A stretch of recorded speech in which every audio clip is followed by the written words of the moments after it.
kesho yako, hata kama iko kwa Mungu, kuifikia unamtegemea Mungu. Kesho yako hata kama iko kwa Mungu, kuifikia inamhitaji Mungu huyo. Wakorintho wa kwanza sura ya 3 ule mstari wa 6 na wa 7.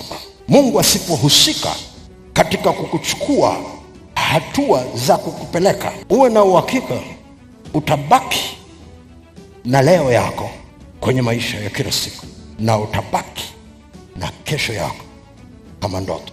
Wengi wana ndoto za kesho yao, wanakufa hawajafikia, kwa sababu wamesahau ya kwamba Mungu ndiye akuzaye.